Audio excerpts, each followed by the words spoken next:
He says, I'm warning you, essentially, we're not talking about it in detail right now, I'm warning you of a fire. I'm warning you of a fire. No one will enter it except the worst, the most wretched. Now what kind of language is that? Allah does not say, I'm warning you of the fire and you're the most wretched. He didn't say that. لا يصلها إلا الأشقى. Third person. He says, I'm warning you, the worst people go in it. Now the fact that He didn't call you the worst, but He did say the worst people go in it. It causes you to think, if the worst people go in it, why is He warning me? Why isn't He warning the worst people, right? What you're being told is you may not have realized how far down you've gotten. Figure it out for yourself. Maybe you've become al-ashqa and you haven't even realized. Maybe you've become the most wretched. You haven't even realized. So I'm warning you, the worst kinds of people end up there. So in parentheses, what we're learning here is, you better not have become one of them. And if you have, you better get your act together. You know, the believer who does good things expects rewards in the hereafter. They expand, even when they get depressed, what do you tell them? Allah will give you more in the hereafter. And the disbeliever, when he does vicious things, even if you warn him of the hereafter, he says, well, it's not happening now, is it? It's not so bad now, I could do whatever I want now. So they attribute Allah's role both in some way to the hereafter. But Allah Azza wa Jalla lets them know not just al-akhirah wal-ula, right here too. Right here Allah is in control also. Allah knows exactly what you're going through here, what you're up to here. And the consequences will be here as well as over there. إِنَّ لَنَا الْآخِرَةَ وَالْأُولَى لَا يَصْلَاهَا إِلَّا الْأَشْقَى. And again in third person Allah mentions who will be saved from it. Who will be kept completely away from the punishment of the fire. It's beautiful language. سَيُجَنَّبُهَا الْأَتْقَى. The one, the most righteous and the most protected even is the meaning, will be kept far off the side of it. You know how somebody pushes you out of the way when a danger comes? Like a car's coming and you push to the side? But tajneeb is the hyperbolized in taf'eel. It means to keep them far away, not even close. You're all the way into the curb. You're inside the building, the car goes by, then you go. Right? You're totally, totally safe. Allah talks about these people who are completely and absolutely safe. So on the one hand, the people who are the most wretched, who are going to throw themselves into it, and on the other, the people who are going to be completely safe. And this idea of being far off and safe is very powerful, because when the people of hellfire haven't even entered hellfire, they're just looking at it. They haven't even entered it yet. They're close. They're close. You will see the things they say. فَسَوْفَ يَدْعُ ثُبُورًا. He'll be crying for death. He'll just be crying for death because he's in proximity of hell. Not because he's in hell, because he's in proximity of it. So it is Allah's gift. So He says He'll keep you far away from it. So this tajneeb, that يُجَنَّبُهَا الْأَتْقَى, this is an incredible gift of Allah. And then Allah finally concludes with, how is he going to reach this point where he can be saved? الَّذِي يُؤْتِي مَالَهُ يَتَزَكَّى وَمَا لِأَحَدٍ عِنْدَهُ مِنْ نِعْمَةٍ تُجْزَى. So we learn from the beginning to end, one of the most recurring themes of this surah is wealth. Wealth, wealth, wealth. In the beginning, istighna was for wealth. In the beginning, a'ta was for wealth. A'ta wattaqa. In the beginning we found وَمَا يُغْنِي عَنْهُ مَالُهُ, إذا mal came up again. Then at the end, الَّذِي يُؤْتِي مَالَهُ يَتَزَكَّى. Again, wealth, wealth, wealth. So we're going to learn in this surah, what in the previous surah Allah told us, the one who cleansed it has been successful. And in this surah Allah is going to teach us, subhanahu wa ta'ala, if you want to clean yourself up, it has a lot to do with your attitude towards your wealth. It has a lot to do with how you think about your money, how you think about your house, how you think about the things you own. And if you think about them in a corrupt way, and by the way, a disclaimer, there's nothing wrong with owning wealth. There's nothing wrong with owning wealth. There is something wrong with having wealth not just enter your pocket, but enter into your heart. That's the problem, right? People can have all the wealth in the world, so long as it's not in their heart. Allah Azza wa Jal, when He talks about the worst kinds of people, and He doesn't just say they have money. He says they love money. They love, and where's love? It's in the heart. وَإِنَّهُ لِحُبِّ الْخَيْرِ لَشَدِيدٌ. Right? So, and He loves it so much, He's always counting it.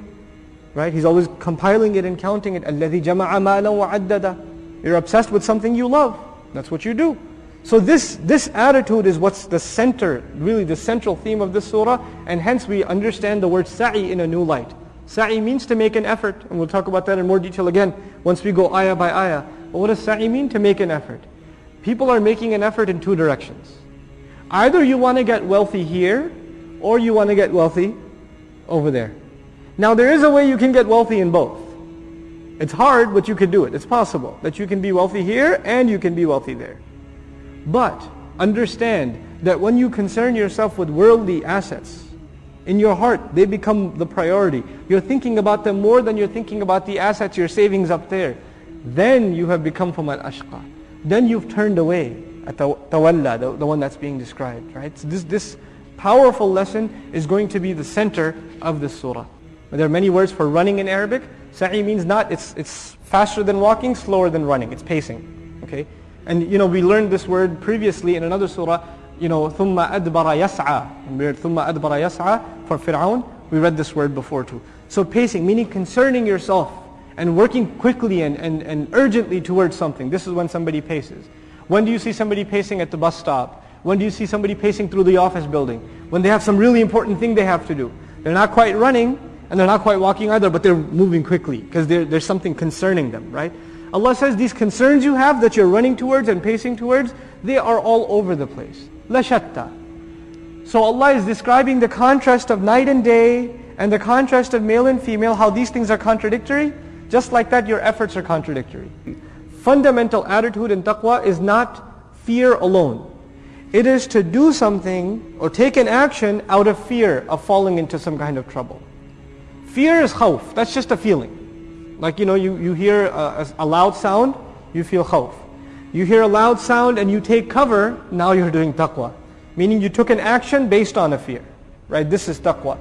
People give a lot of charity to compensate for their bad deeds. Right? So they'll give a lot of money to build a masjid, but they don't want to give up the liquor store either. Right? Or they're involved in something grossly haram, and they feel bad about it, so they'll pay a lot to an orphanage.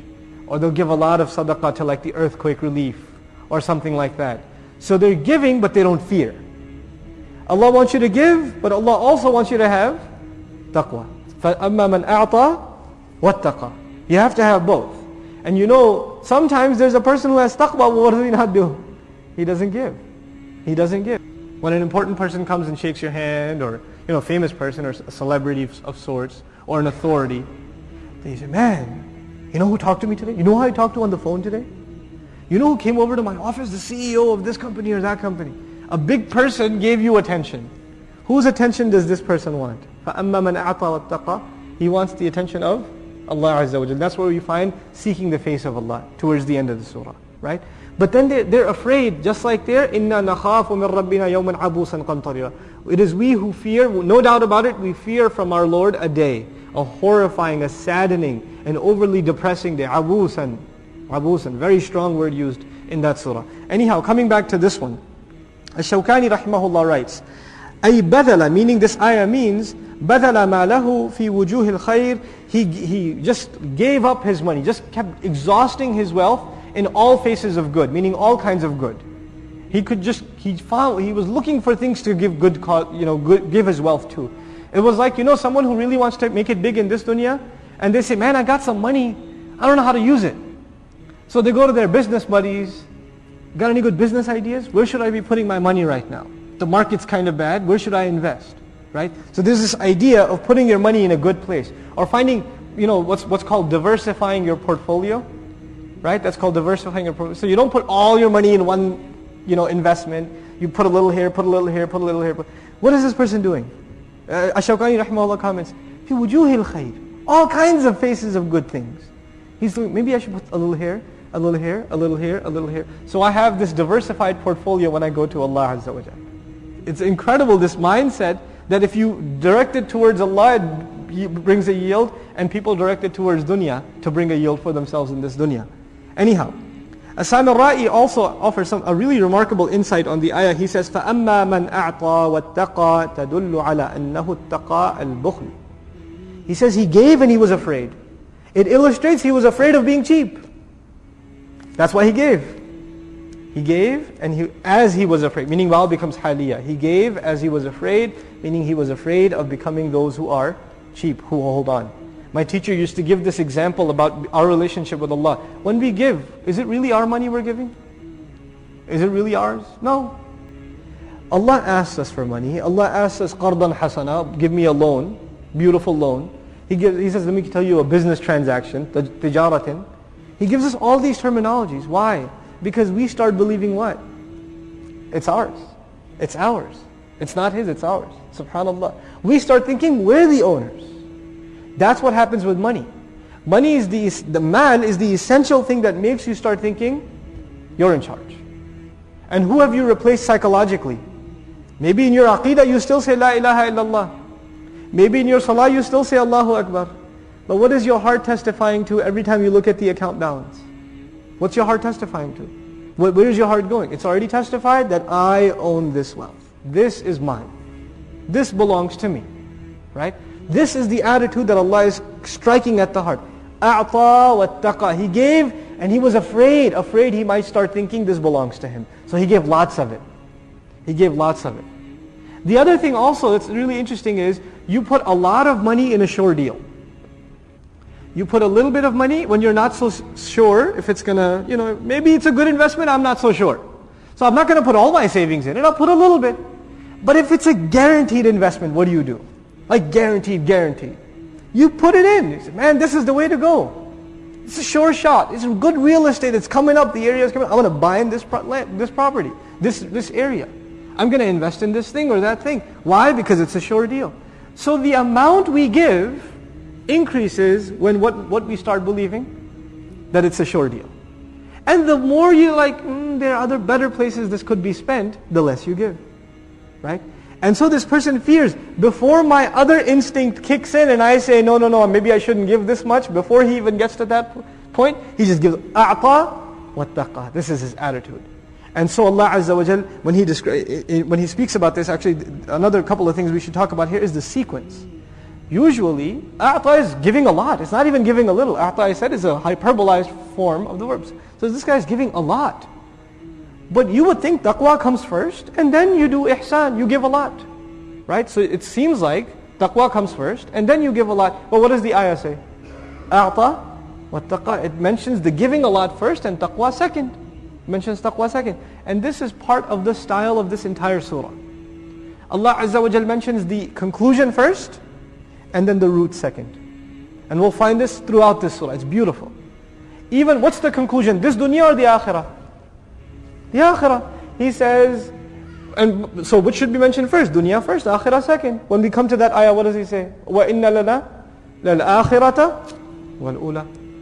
He mentions first the hereafter, then he mentions the first. So this is part of the beautiful, remarkable style of this surah. You want to reach that point? What's the seed? You want to see the tree? Think about the root. The root is taqwa. And then finally, even the taqwa has a root. Even taqwa has another root. What's even before taqwa? What's the next part? وَصَدَّقَ بِالْحُسْنَى. When he says he confirmed the truth, he interprets that to mean he gave the right of Allah that he recognized was binding upon him. Meaning he realized what he gives isn't his. It's Allah's right over him. Allah demands. He gives you wealth and says then spend. Hasan radiallahu ta'ala anhu says, أَعْطَى الصِّدْقِ مِنْ قَبْلِهِ. He gave or he confirmed the truth that, مِنْ قَلْبِهِ rather, that was deep in his heart. وَصَدَّقَ بِالْحُسْنَى أَيْ بِلَا إِلَهَ إِلَّا اللَّهِ. And he confirmed the ultimate good, which is to confirm لَا إِلَهَ إِلَّا اللَّهِ. وَبِهِ قَالَ الضَّحَاكُ وَالسَّلْمِي. Dhahak and Salmi also said the same thing. And Mujahid says, بِالْحُسْنَى, as I mentioned before, the ultimate good refers to al-Jannah. وَقَالَ زَيْدِ بْنُ أَسْلَمْ بِالصَّلَاةِ وَالزَّكَاةِ وَالصَّوْمِ. And others said, Zayd bin Aslam said, this ultimate good is what? He confirmed the value and good in salah and in zakah and in sawm, meaning obedience to Allah. Meaning obedience to Allah. But the first, according to Shawkani, فَالْأَوَّلْ أُولَى, meaning the first, the right of Allah binding upon him, that is the first. Because when you think about that, then all of these things come under it. Right? All of these things, meaning the salah, the zakah, la ilaha illallah, all of those things fall under the right of Allah upon us. So that's how he interprets وَصَدَّقَ بِالْحُسْنَى.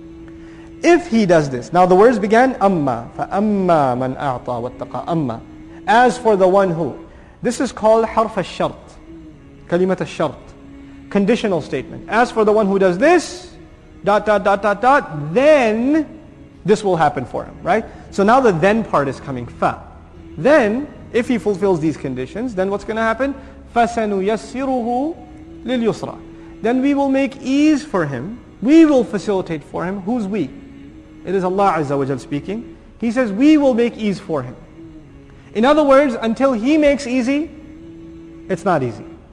Until He makes easy, it stays difficult. But for the person who makes this commitment, number one, Allah makes an ease for him. But He doesn't even stop there.